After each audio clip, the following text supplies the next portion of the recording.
equipment. There is a lot of inflow and infiltration concerns with the collection system. There's about 7.6 kilometers of sewer out in the village, and you've got older manholes and lots of manhole covers and things that nature that when it rains, high flows, those things start getting into your sewer. It eventually goes through your plant. So we've certainly taken a look at that as a concern. There's actually insufficient capacity for the current and future growth of the settlement area, and that capacity is based on existing flows. It runs under what is called an environmental compliance approval, and I'll get into that detail later. The plant in its current state wouldn't, if it was a major problem, we'd almost have to be shut down to fix it. So there's there's engineering solutions to that we would want to consider as part of a solution. And sludge storage. Sludge is the final stuff coming out the end that's been treated in a solid or semi-solid form, and there's no really capacity at the plant to store that kind of stuff. And of course, the environmental status of Muskrat Lake. This site does discharge into a lagoon area, which now pretty well natural wetland, and eventually heads into the plant. We looked at I'm just going to go through these fairly quickly, but from a population point of view, current population, we're projecting, a possibility of another 300 persons by 2036, just based on projected housing development, and specifically to one of the subdivisions that is ongoing. Yeah, I might add, Kevin, just while we're on that topic, that we've looked at the potential subdivision growth that's projected, within the community, Cobden community, and that's how we've come up with the additional population of 300 persons over the existing, the 1,000. So there's a rationale behind it, and there's a table in the report that actually shows how we've come up with that number. Right. Okay. We looked at the flows based on an earlier study, and that flow of 808 is fairly significant, because as we get in, basically the plant is rated for just under 700. So the flows exceed its existing rated capacity as it's licensed to handle. The other point, I guess, I'll let probably Joe, but there's also a peaking factor, and if you want to touch quickly with that. Well, I just draw your attention to that graph. You see the left-hand column, the years. Yeah, 2014. Look at the average day flow for the last year that we've been given information, 977 cubic meters a day, and you can see how much that is over and above the previous years. Right. So if you average the last 5 years, you're looking at an average day flow of 833 cubic meters a day, and that average day flow is what relates to the number that's on the certificate of approval that you get from the Ministry of Environment, and and the number on the certificate of approval is 696 cubic meters a day. So you can see how much it's over. The existing condition is well over the rated capacity of the plant, and it fluctuates year to year. But what you do when you analyze the situation is you average it over a number of years, and that kind of running average continues to be well above the existing rated capacity of 696 cubic meters a day. So it's a significant problem. We looked at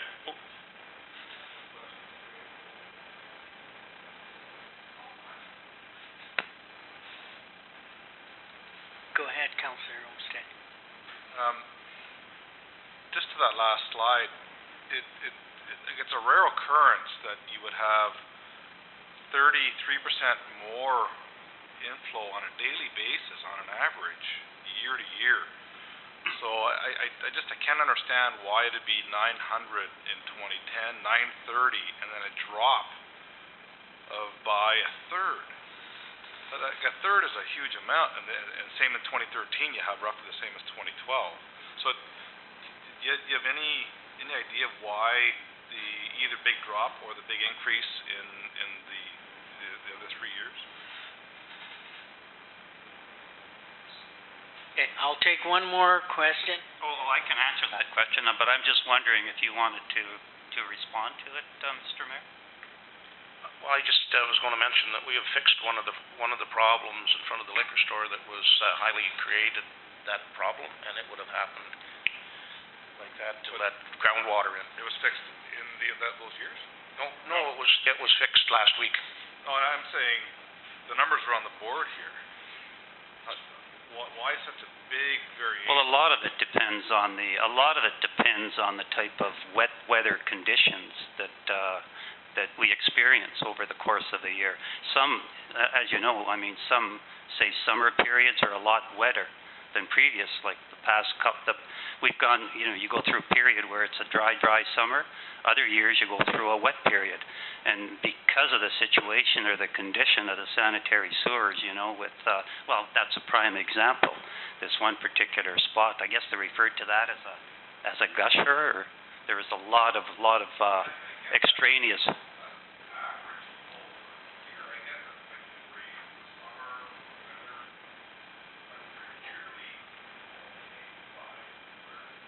Well, these are numbers that we're getting from the actual numbers that are measured down at the sewage plant, are given to us. And my best interpretation of that is that we've got a lot of area within the community of Cobden that is close. The sanitary sewers are close to the groundwater table. All it takes is rainfall soaking down through the ground, raises it up incrementally, raises it up a bit, and you've got a lot of additional groundwater getting into the sanitary sewers, and that's what you're seeing reflected in the readings down at the plant.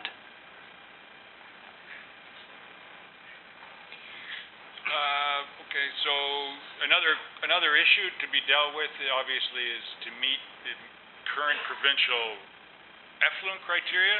That is after everything's gone through the plant and all the bells and whistles have done the thing, it's coming out and being discharged into the surface water. The current plant, recognizing that this plant's over 36 years old or whatever, and the effluent limits that were applied back then, they're shown there on the right-hand side relative to the new regulatory limits. And so we have to take a look at that and make sure that any upgrades, any design consideration, any options, we have to meet those new regulatory limits. All right, so that's basically phase one. If you think back to that chart, that kind of defines some of the issues that we're all looking at, and what we're as a group trying to solve. So in order to do that, the first task, and one of the tasks in that chart, was to do an overall inventory of the environment. That being, take a look at what's around the plant and what things that we have to be concerned about as we consider alternatives to fix those solutions or resolve those solutions. So we looked at the natural environment, air environment, water, land environment, and various things under there. Took a look at and specifically related to the site, obviously, is its proximity to the lake and its immediately discharge into the Cobden wetland, which is a provincially significant wetland. But we take a look at everything, including species of risk and things of that nature. So again, they're all defined and described in the report in much more detail, but I just highlight them there. We also take a look at various social environmental features. Take a look at community development, and part and parcel of that was population and the future needs to ensure that the township will provide adequate sewage service to the Cobden settlement area. We look at aesthetics from a social perspective, recreational development related to its impact on the lake, related to its impact on the trail that uses the old berms through the wetland, cultural and heritage and archaeology. From an economic standpoint, obviously any type of capital or large project of this nature will have a significant future impact on the ratepayers. So we take a look at capital costs, operation and maintenance costs, and funding, how our options that we're going to look at will fit into the existing funding scheme that has been allocated.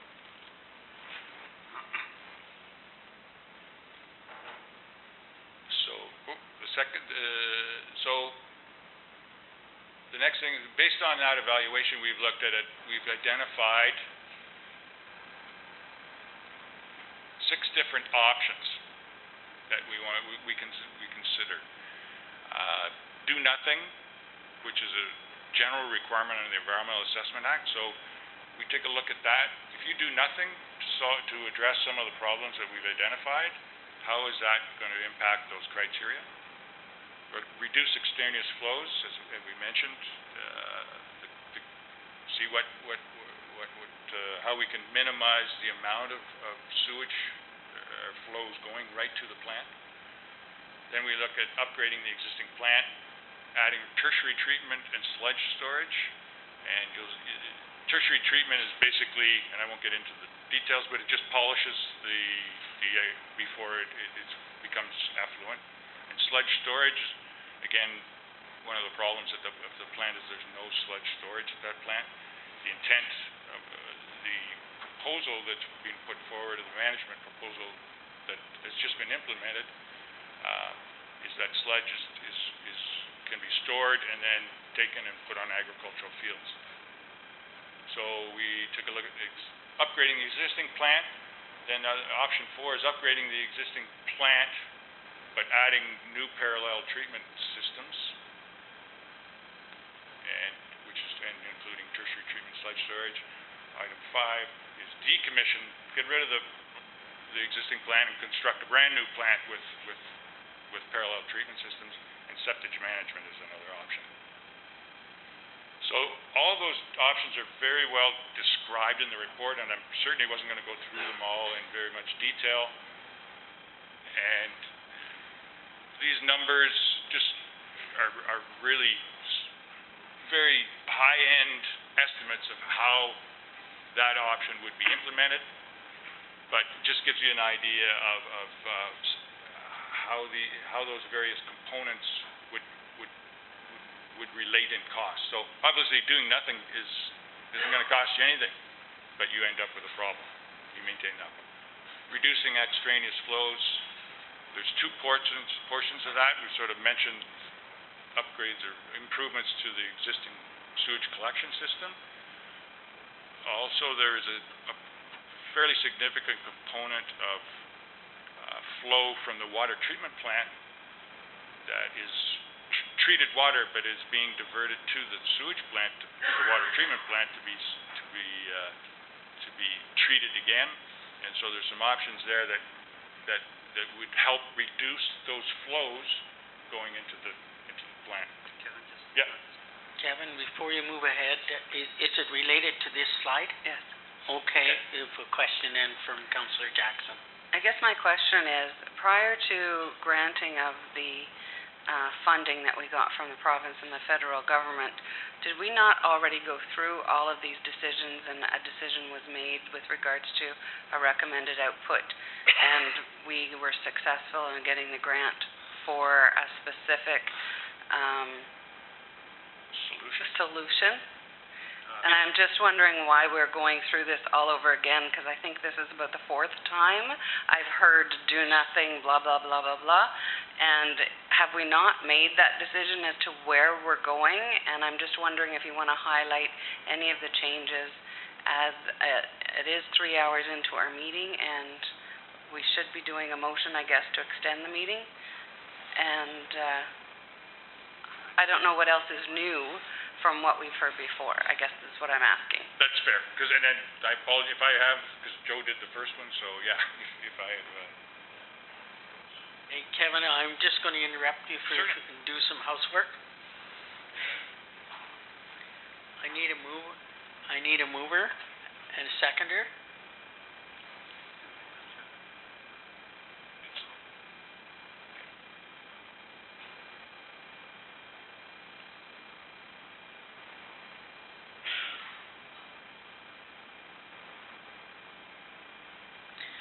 have a motion here moved by Charlene Jackson, second by Terry Miller. Be it resolved that the council in committee of the Township of Whitewater Region agree to extend this meeting of January 6, 2016 past 4 p.m. Discussion? All in favor? Motion's carried. Kevin, you've got the floor again. I'll let Joe answer that, I guess. Can I just take a minute or so just to explain or answer the question from Councillor Jackson? Certainly. Yeah. We certainly went through these options previously and presented them previously, and the reason for that at the time is we tried to do, and I think I explained this at the previous session that I attended, where we did our presentation, but basically we tried to do enough work so that we could try and identify the problem and get a feel for what the viable options are to correct the problem. And that's why we had identified and looked at those various solutions. That was just in order to come up with a budget cost, so we knew what figure to use. When I guess in support of the municipality, we helped you fill out the application to apply for the funding. So how do you come up with a number for the cost of the solution, the cost of fixing the problem down at the water plant, without having done some preliminary work? So we did that at the time, but as I said then, it was a solution, or at least a viable option that we had come up with, but we hadn't gone through the process. This kind of a project has to go through this environmental assessment process in a lot more detail than we had done initially, when we didn't even know if the project was going to be approved for government funding, and that's why you're seeing it again. But this time we're following the process, and we're going through all the tasks that are identified in that flow sheet that we looked at the start of the presentation, one of the earlier slides. Does that answer your question? Go ahead. Somewhat, and I guess to have it all repeated again is fine, but I would like to see the highlighted what is the difference compared to what we've seen before.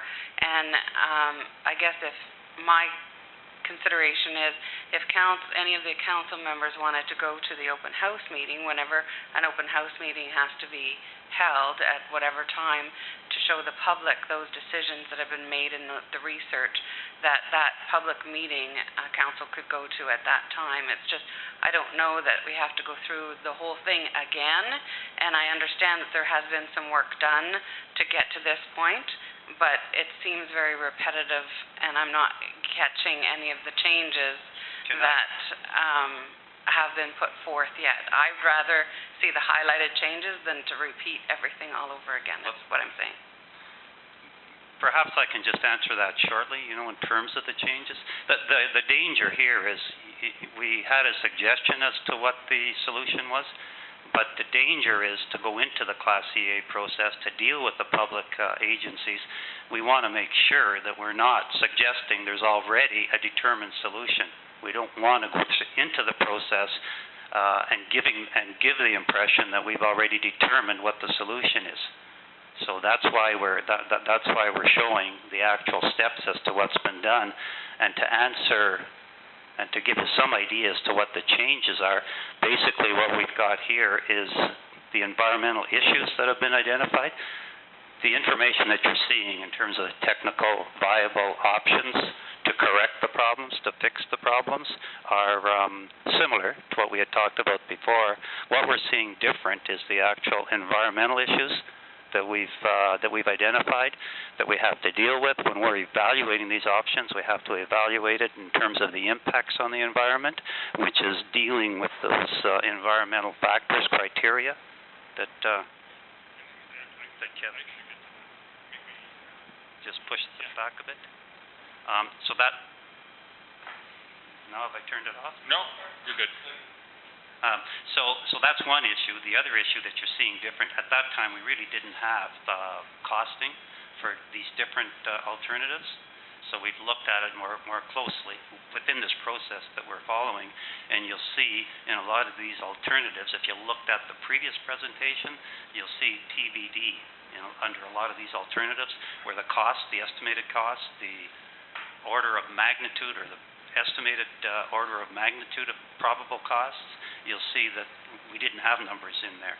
And now we've looked at it more closely, and you're seeing numbers in the kind of that right-hand column, so you're able to compare one option to the other option, all of the options in terms of what the estimated costs are.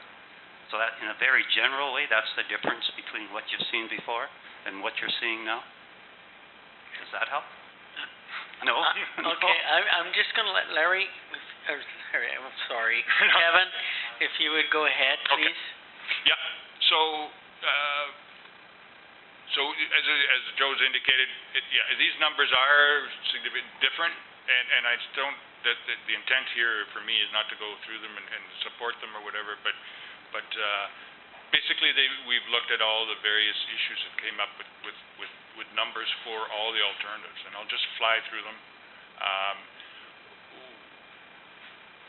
quickly, actually, because I'll go to this chart. Okay, so as part of so we revisited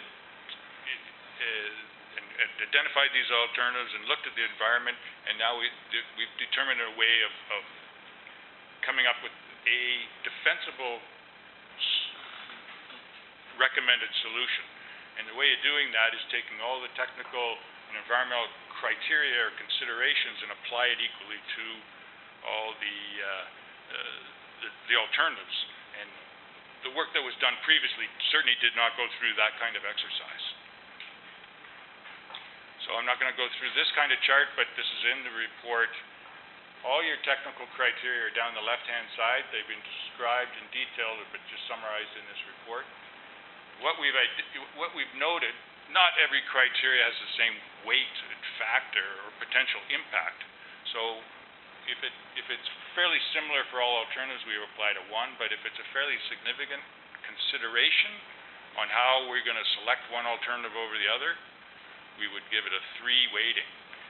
So obviously this solution, from a point of view, and I don't know if but from a point of view, water, the environment, the potential impact on the water environment is very important here. We got to meet the Ministry of Environment climate change criteria, and we're all concerned about the quality of both the wetland and the lake, so we've given it a 3. Other things we've looked at, obviously, community development, making sure that you can maintain sanitary services for now and in growth, capital costs, and obviously picking a solution that is outside the scope of your funding will have a potential major impact. So here I go. All of a sudden I've got this huge chart. I got all my criteria down this end. I got all my weights, and I have all my alternatives here. And we determine, and I'm not going to go through this whole exercise, but this is the type of it's fairly clear how we get to one or the other. And basically, when you add up all the impacts, you end up determining what has the most positive impact and what has the most negative impact. So, for example, if you think of that chart, the issues, things that would be a significant negative impact for the do-nothing would end up with operations and maintenance. You take the weighting factor, multiply it by the ranking of that, and you get -3. I add all those up, and I end up with a -15. So there's more negative impacts of taking this solution versus some of the other solutions that had more positive impacts.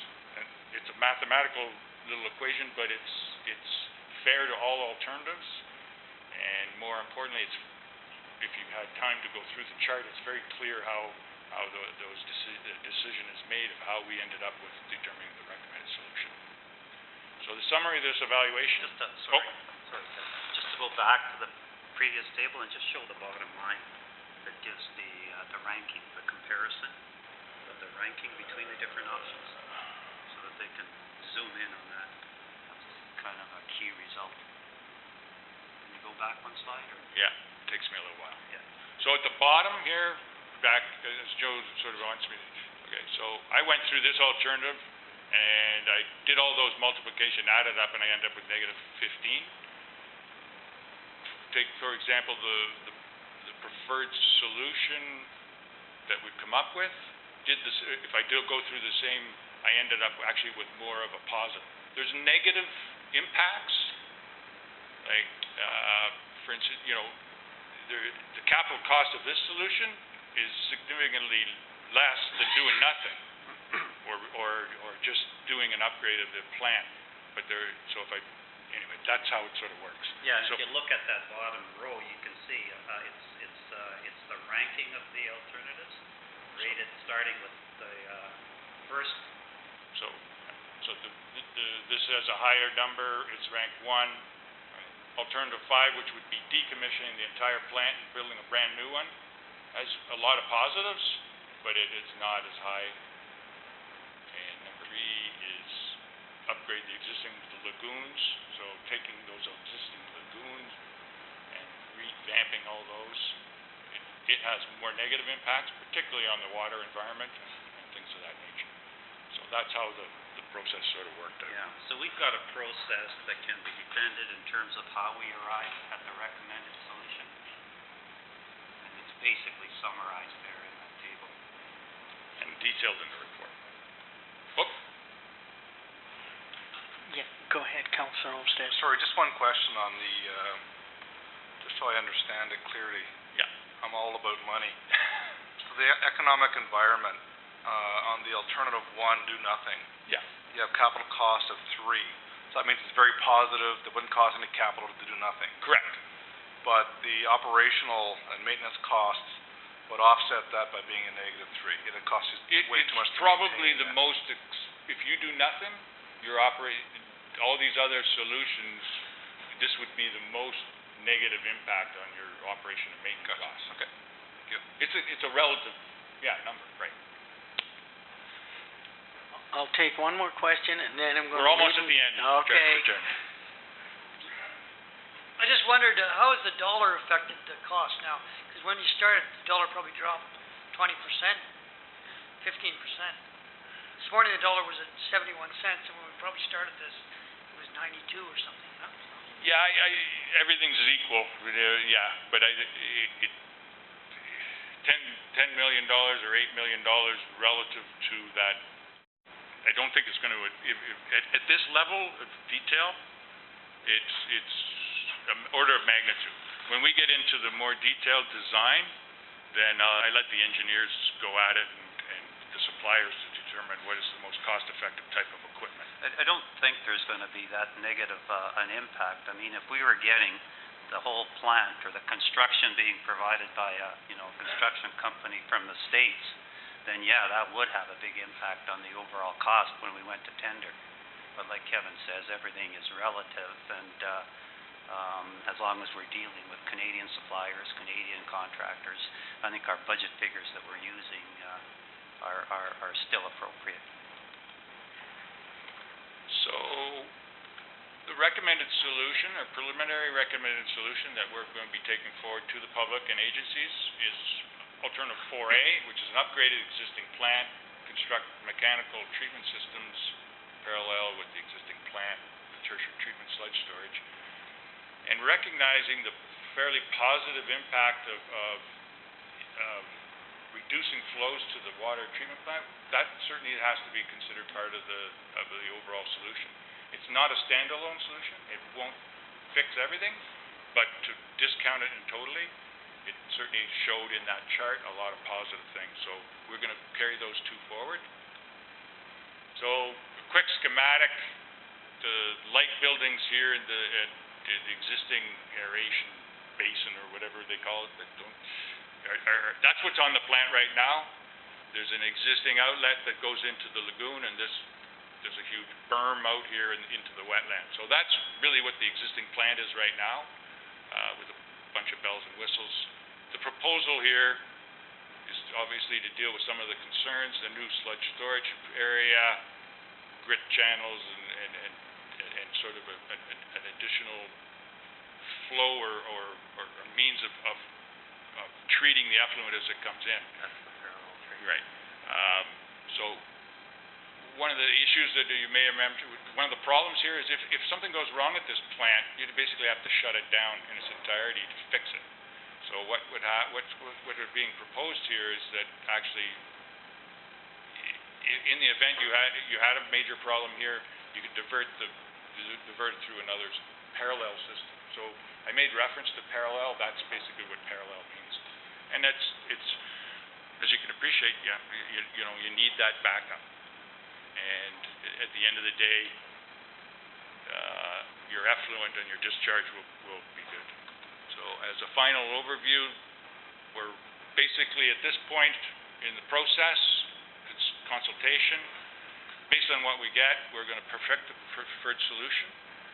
And then when we go into phase 3, we take that and start looking at the nuts and bolts, like what are the design options, and then I leave it to the engineers. But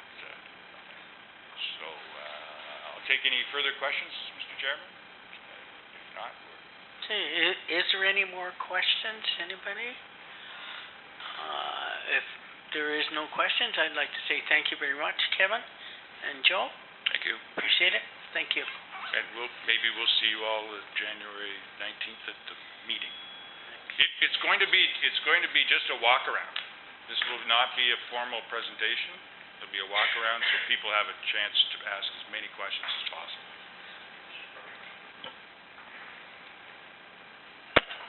Okay, before we move on, Noel, I have a motion here moved by Charlene Jackson, second by Terry Miller. Be it resolved that the Environmental Services Committee of the Township of Whitewater Region recommends that council accept the preliminary Phase 1 and Phase 2 report for the municipal class environmental assessment of the Cobden wastewater treatment plant upgrades. Discussion? If not, I'll take a vote. All in favor? Motion is carried. Okay, thank you very much. Thank you.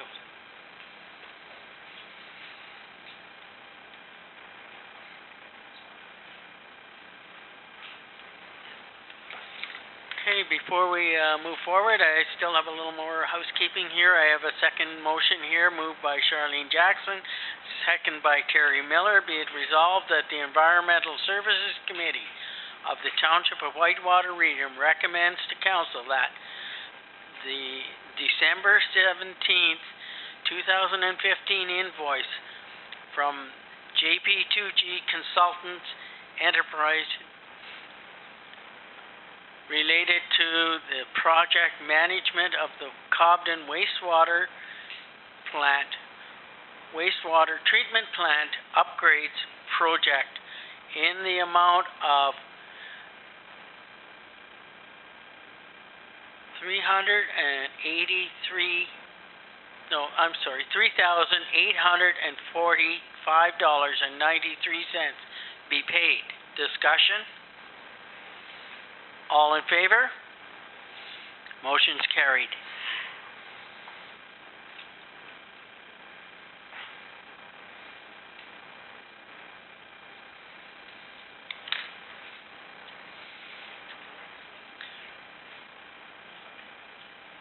Okay, go ahead.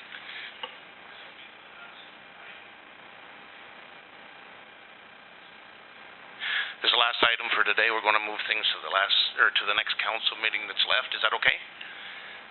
No?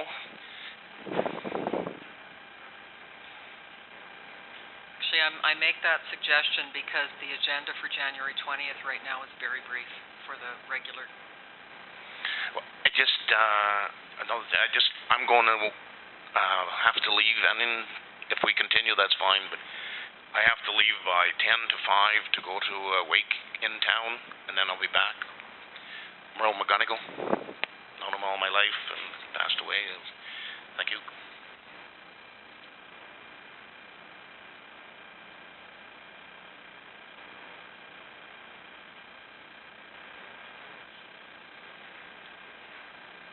Okay, we're going to move on here, and we're going to bring forward another delegation from the Muskrat Lake Watershed Association.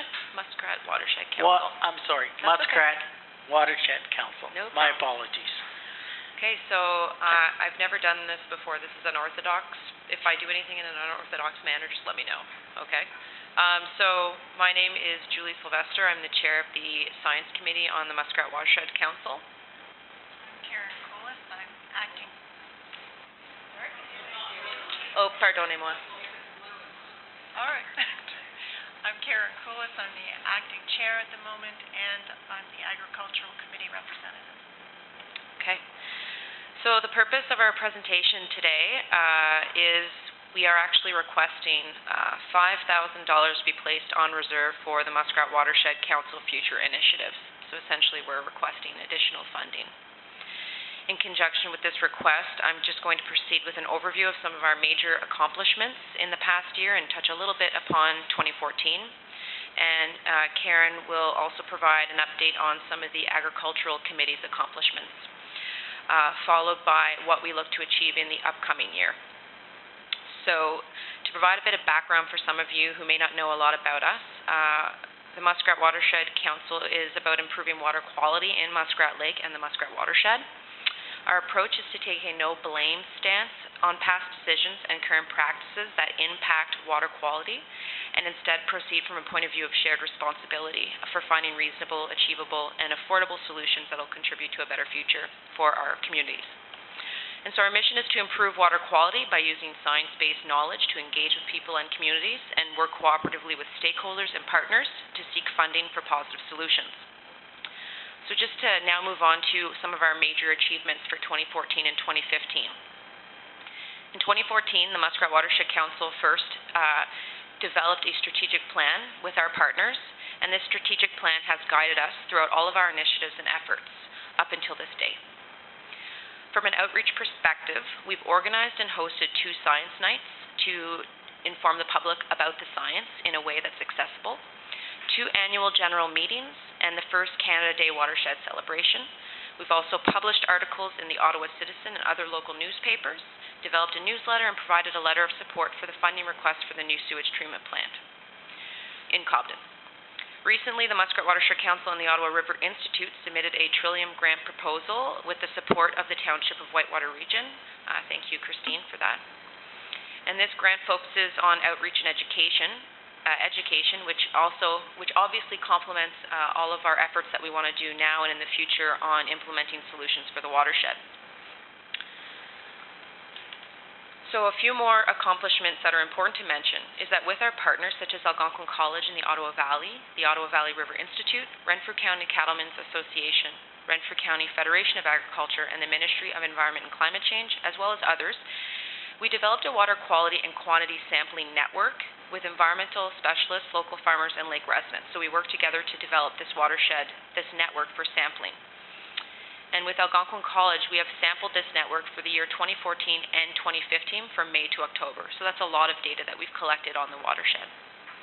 In 2015, the Muskrat Watershed Council received funding from the Cobden Civitan Club to hire Dr. Rebecca Dalton to write a science report on our 2014 sample results. We're hoping that we'll be able to also hire Ms. Dalton to write our 2015 science report. And the science report was titled Water Quality in the Muskrat Lake Watershed. And this report has proved very helpful for other reports, such as the one that was recently written by Michael Michalski, the Michalski, Nielsen and Associates report that Mr. Deere, I believe, has been representing. So that's separate from the Watershed Council. Mr. Deere isn't a part of the Watershed Council, but we do support his efforts, obviously not financially because we're trying to keep ourselves afloat financially, but we do support his efforts, the Michalski efforts, because we see that it's an effort to improve the lake's quality, and that's what we want. A major accomplishment stemming from our 2 consecutive years of sampling, our lab analysis of water quality, and Dr. Dalton's report is that we have identified sources of nutrient loading in the watershed within the municipality as well as beyond the municipal borders. We are now at the point where we know certain key hotspots and look to commence implementing solutions this spring and summer 2016. We've also provided incremental support to Algonquin College on numerous projects related to Muskrat Lake and the watershed as a whole. These projects include, but are not limited to, the BioCore project, conducting a dissolved oxygen and temperature profile of Muskrat Lake, and funding for that was, we were supported by the Cobden Civitan Club for that, as well as using remote sensing for faster detection of algal blooms, and algal blooms are the blue-green algae that we talk about. So all of these directly contribute to our understanding of what's happening on the lake and how to target areas for remediation. So our next steps. So as a result of these major achievements, as well as other smaller achievements, the Muskrat Watershed Council is confident that 2016 will be a very productive year for implementing solutions to assist improving water quality. A main reason for this is that Algonquin College and the Muskrat Watershed Council submitted a proposal in early December to the Ontario Ministry of Agricultural and Rural Affairs, so that's OMAFRA, for their Best Management Practice Verification and Demonstration Fund. So it's we're asking for funding. So Renfrew County Soil and Crop Improvement Association also assisted in this application, and other partners. We were successful in receiving the funding, we just found out on December 18th. These funds are specifically for best management practice remediation strategies, so basically implementing solutions on the ground. Specifically, what we're going to be looking at is controlled tile drainage, shoreline buffering, cover crop, and others. We will be installing 3 or more controlled tile drainage demonstration sites and implementing other best management practices on select properties along the Snake River, which is one of the highest contributing water systems for phosphorus at this point. We will also be monitoring the effectiveness of these projects, so making sure that they're actually working. We also want to look at the benefits to the farmer with respect to crop yields and the increase in crop yields, which apparently controlled tile drainage does do. So in order to move forward on this project for summer 2016 and to see meaningful change, we also require the participation of local farmers.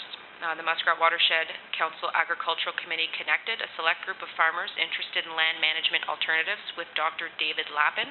He's a research scientist from Agri-Food and Agriculture Canada to look at the feasibility of installing these controlled tile drains on select properties.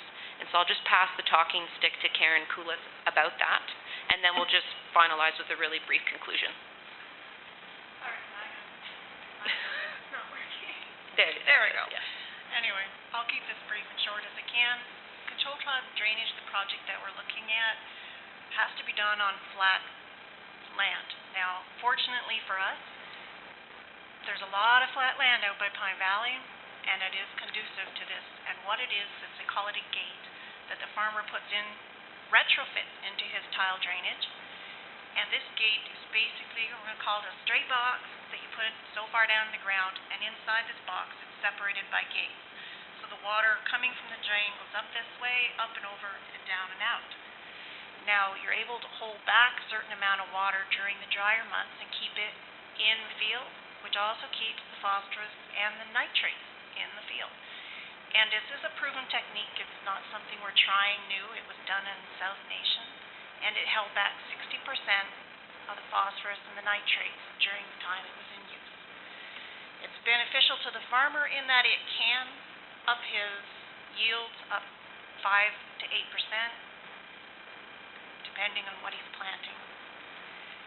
So it's beneficial to everyone, and it could make a large difference into the Snake River and into your lake, which is, I think, kind of important to everyone. Something the farmer, he can do to help you. At the same time, he benefits. And with the grant and money to keep us moving along, we should be able to do quite a bit. We get so much in kind from it. It's important to note that we probably would have spent all the money that you had given us before had not we had in-kind donations, like we were given meeting times free in halls for the farmers, as well as our own kitchens. We were given a tractor to take out the biocord, and it turned out to be a lot bigger job than we thought. Took a whole morning. The fellow gave us his tractor and his fuel, and we didn't have to pay it. And he said, no, it's fine. So things are moving along. I know they don't look like they are, but they are moving along, and this could be really good. And there are other alternatives that are beneficial. one alternative for lands that are too rough to take the controlled tile drainage is they use actually the not sludge, but the waste product of the alume coming from your plant gets incorporated with wood chips into a basin that tiles can then come out and drain into that, and there's still enough active alume in it to take out and catch the phosphorus and nitrates before it hits our water systems. So there's something else that we can do and put our money toward. That about sums up what I have to tell you. Okay. Thanks, Karen. So basically, we're requesting that $5,000 be earmarked or placed on reserve for this controlled tile drain type work and other projects that we were talking about for 2016. So it's obviously, we haven't spent all of the money that we had received last year from the Environmental Services Committee for the simple fact that, like Karen said, we had a lot of in-kind donations, but it also takes time to understand the problem. So we've done a lot of the research to get local participation. So for example, connecting farmers with scientists, with engineers, and just to have enough boots on the ground to actually get this work done, because we are a volunteer committee, or council. But we have been strategic in our process. We want to see change done in a meaningful way, and that's why we didn't just go willy-nilly spending the money on something that's not going to make a difference. We wanted to know what are the important areas to target, and our research has provided us with that information. So despite what some people might believe, we have managed to do a lot with the help of our partners and local people in a relatively small amount of time. And we are now in a position where we have funds through OMAFRA, as well as some past funds from the council to implement actual solutions for 2016. And so we see the additional funding we're requesting that would be placed on reserve as funding that would provide leverage power for us to do a whole lot more on the ground for this year. We know that whatever money we get, we will spend now that we are at this point. And so with that, we would like to thank the council and others in the room today for their time and patience. Does anyone have any questions? Oh, there's lots of questions. I think I'll go to Councillor Jackson first. I guess I'm just wondering if you're approaching any of the other townships, and in particular the township of Admest and Bromley with regards to founding. Bromley, yes, is being talked to, and we are going to. I live in Admest and Bromley. I know most of the land that we're looking at doing the work on is in Admest and Bromley, but you have to go where it's coming to you. And if we don't go to where it's coming to you, no, I understand that. We can't help you, It's just, but we are going to them too, yes. Yeah. They look at us a little bit different because they think, well, it's not our lake. But we are trying to convince them through the power of using their farmers that it's their problem too. Thank you. I appreciate all the work that you're doing. I'm going to go to Councillor Olmsted and then Councillor McCaw. It's refreshing to hear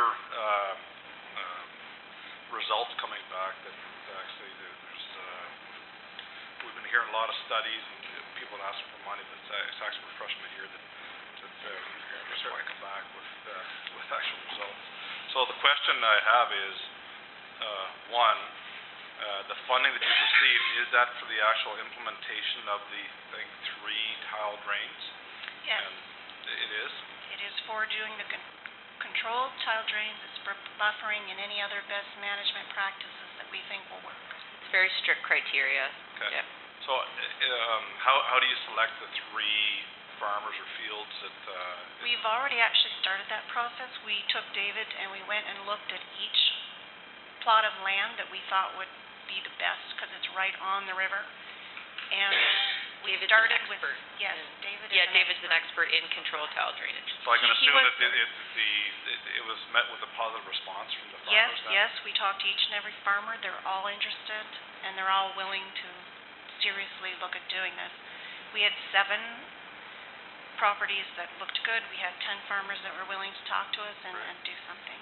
So the $5,000 would be for the ongoing monitoring of the quality... implementation to add to the, basically the more we can do, the better, because that would provide us with more capacity to do other implementations within that area and or monitoring.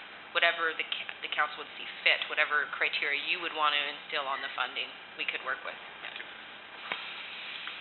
Councillor McCaw. Okay, Provincial Drainage Act says that you must have a 50-foot buffer for every provincial drain that's put in. Like the Drainage Act says it should be a buffer. And when you come over the hill at Pine Valley, going towards Opeonga School, you see a provincial drain, it goes right across the road. There's no buffer, people plow right up to the side of it, and that's a law. So, Bromley and Omafra have to enforce that law. I agree. I'm not blaming you guys. I know, I agree, and we are working on changing people's attitudes I know people don't towards wanna give that. up, I understand, I know you don't wanna give up land, but at some point you have to protect our environment too. Yeah, and we have had some success in that Tim Egan did put a buffer in along his part of the river with seed that got donated from Sinagra. And we are working at kind of trying to convince them to stay back, but you have to start small. If we push, they're gonna walk away. Well, that's Omafra's job, they should be doing that, enforcing. They should, but Because that is a provincial drainage act, and the money came from the province. And that's been enforced it's been in law for they 30, don't have 40 years. anyone that comes along and does that, though, to my knowledge. I'm not saying, I agree that there should be something, but that's kind of beyond And so my obviously, capacity. over that hill, and you see that big drain, and they're plowing right up to the side of the drain. Yeah. It's blatant, it's right in your face. I know it's good land, and we save good land by doing that, but it's good for the environment. Just saying. I know. Okay, do I have any more questions? I just have one for these girls. I sit on the Civitan Club, and I think it would be great if you girls would come and do a presentation for us at one of our meetings. And wondering if it would be all right to have you, if you would do that, and somebody would approach Sure. you girls. I think I think they would like that because of the funding that went that way. And, sorry, I don't mean to cut you off. I just wanted to tell you, since you're on the Civitan Club, Sarah Hall, I know from Algonquin College, myself and Sarah, we received the funding from Civitan, and we just sent a report to John Cull. I don't know if he's still on the Civitan Club. Oh, yes. But we sent information on the project that you did fund for us last year on the dissolved oxygen and temperature profile. So we actually created a report for the Civitan to see the results of, the fruits of our labor from the funding that you provided for us. So Yes, I you think. just sent it today. Oh, okay. Yeah, so you No, wouldn't- no, we haven't. Just a heads up. Okay, I just wondered if you girls wouldn't mind Sure. doing that. I think it's a great presentation. I'd like to see some positive notes, and it seems like Councillor Holmes has said there's a wee bit of positive towards this. So I say keep up the good work, girls. Thank you very much. Thank you. And sorry about the long wait, girls. That's Oh, okay. that's all right, your time is appreciated. Yep. Hope we kept it condensed enough. Yeah. Thank you.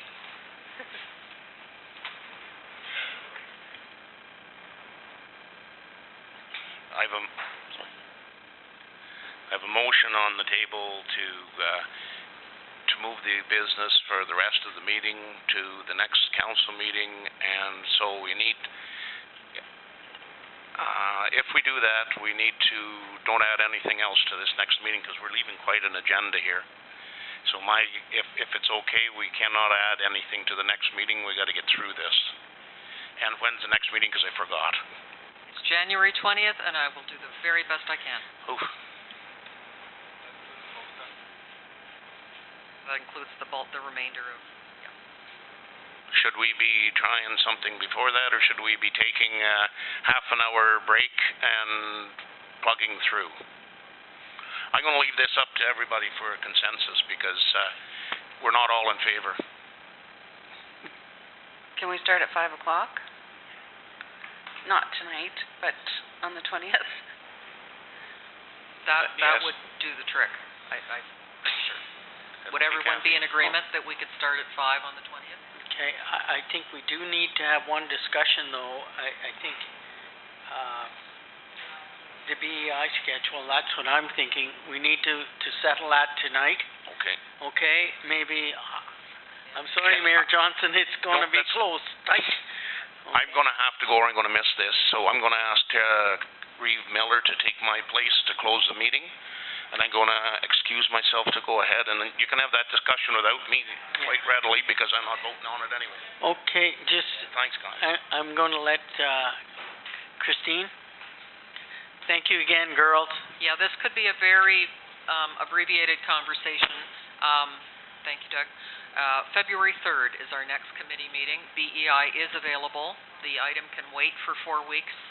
So what I would like to do is schedule the BEI sewer extension request into our next council and committee meeting on February 3rd.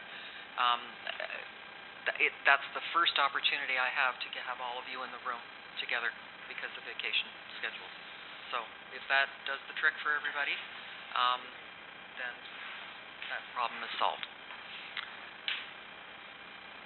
Okay, I just have a comment. I want to say, I think it's great that we have everybody there at that time because it is a very important decision to make. And I've seen Councillor Reagier's comment, and I was driving the bus thinking the very same thing. So I think it's a very important thing, so we need to have everybody, and if the 3rd works for everybody, then I think we go ahead and make sure that that happens.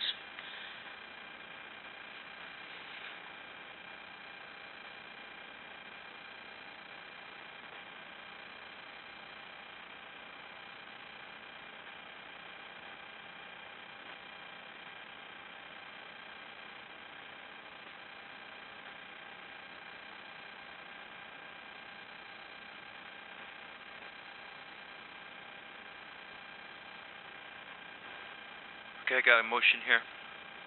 I can read the writing. Moved by... Okay, who is it? Okay.